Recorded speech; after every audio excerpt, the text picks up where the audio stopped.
नमस्कार, मैं डॉक्टर पीयूष द्विवेदी। आशा करता हूँ आप सभी लोग खुश होंगे, स्वस्थ होंगे और अपने आप को सुरक्षित रख रहे होंगे। आज का ये वीडियो बहुत विशेष है और इस आतंक और डर के माहौल में एक बहुत बड़ी आशा की किरण है। मैं कुछ नया नहीं बताने वाला, लेकिन मैं कुछ विशेष और अनोखा बताने वाला हूँ, जिससे आप सब में पॉजिटिविटी भर जाएगी और आप सब लोग एक राहत की सांस लेंगे। अभी आप लोग सभी सुन रहे होंगे टीवी में, न्यूज़ चैनल्स में और व्हाट्सएप्स में या फेसबुक पे कि थर्ड वेव आने वाला है और ये थर्ड वेव बच्चों के लिए बहुत घातक है। तो बता दूं कि दुनिया की सबसे पहली वैक्सीन बच्चों के लिए आयुर्वेद ने बनाई थी। उस टाइम पे जो आचार्य थे, जिनको सबसे बड़ा पेडियाट्रिशियन माना जाता था, उनका नाम था कश्यप जी। कश्यप की संहिता एक है जिसमें इसके बारे में डिटेल लिखा गया है और बहुत पुराने समय से इस वैक्सीनेशन का यूज़ किया जाता रहा है। क्योंकि ये जो आज हम लोग वैक्सीन लगाते हैं, ये इनका अवधि कुछ साल पुराना ही है। तो क्या इसके पहले लोग नहीं बचते थे? सभी बचे हुए रहते थे। तो कैसे बचते थे? ये इन्हीं पुरानी पद्धतियों की वजह से। उस टाइम पे भी ये वैक्सीन लगाया जाता था स्पेशली बच्चों के लिए। और सभी बच्चे, जैसे आज के वैक्सीन में किसी एक पर्टिकुलर चीज़ के लिए होता है कि जैसे कोई BCG है या पोलियो है या आज के लिए कोरोना है, तो उस टाइम पे एक ही ऐसी वैक्सीन चुनी जाती थी जो सारे बीमारियों को रोक सके। अगर किसी का एक्सीडेंट नहीं होता, मतलब बाहरी किसी वजह से, किसी चोट लगने की वजह से या अटैक की वजह से अगर कोई प्रॉब्लम में नहीं आता, तो बाकी निज रोग, मतलब खुद से होने वाली बीमारियां या जो इन्फेक्शंस, इन सब को रोका जा सकता था इस तरह के वैक्सीनाइजेशन से, जो लार्ज लेवल पे कंपलसरी था हमारे देश में कि सबको करना होता था। लेकिन हमारे देश पे जैसा बहुत सारे आक्रमण हुए और कई दिनों तक गुलाम रहा देश, जिसकी वजह से ये संस्कृतियां विलुप्त होती चली गई। तो आज वो फिर से आप सबके बीच में एक आशा की किरण बन के आया है। इसे कहते हैं स्वर्ण प्राशन संस्कार। ये पहला वैक्सीनेशन है।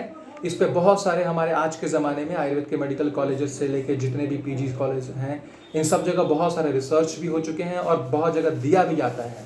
लेकिन आज ये हाई टाइम है आप सबको जागरूक करने का कि ये क्या है, फ़ायदे क्या हैं, कैसे देंगे और कैसे मिलेगा। तो सबसे पहले बताता हूं ये स्वर्ण प्राशन है क्या।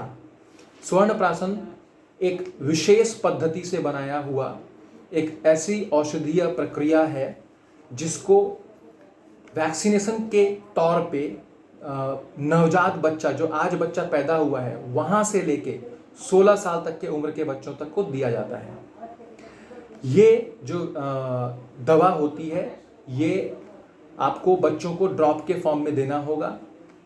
नवजात से लेके 3 साल तक के बच्चों को 2 ड्रॉप दीजिए सुबह खाली पेट में, उसके आधे घंटे के बाद ही कुछ खाने के लिए दीजिएगा। और 3 साल से 6 से 7 साल के बीच के बच्चों को 3 ड्रॉप्स या 4 ड्रॉप्स दे सकते हैं। और उससे बड़े बच्चों को, 16 साल तक के बच्चों को 4 ड्रॉप्स दीजिए।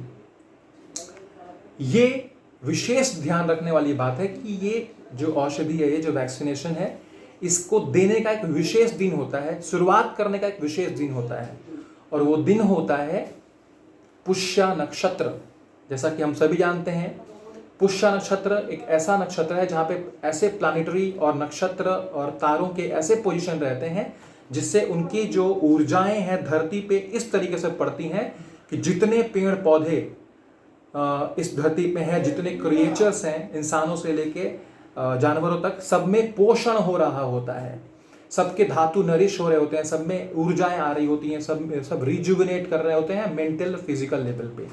तो उस दिन पेड़ पौधों के अंदर भी वीर्य, जो उनकी पोटेंसी है, बहुत तेज होती है।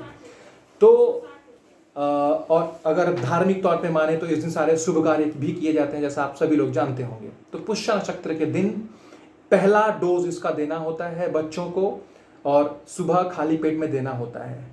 क्योंकि ऐसा एक्सपेक्ट किया जा रहा है कि जुलाई, अगस्त एंड सितंबर में ये वेव आने वाला है, तो हम इसके पहले ही मई, जून एंड जुलाई, ये 3 महीने हम लोग अपने बच्चों को पुष्य नक्षत्र के दिन से शुरू करेंगे और लगातार इसे सुबह एक बार देंगे इन 3 महीने लगातार। इस मई महीने का पुष्य नक्षत्र आ रहा है 18 तारीख को। इसके पहले हम कोशिश करेंगे ये दवा उपलब्ध हो जाए हमारे जो लोग हैं उन लोगों के लिए, और जो हमसे दूर हैं वो चाहे तो हमसे कोरियर के थ्रू मंगवा सकते हैं, और अगर नहीं तो उनके आसपास के भी इलाकों में अगर वो ढूंढना चाहें तो उनको वो मिल सकता है, चाहे किसी भी स्टेट में हो।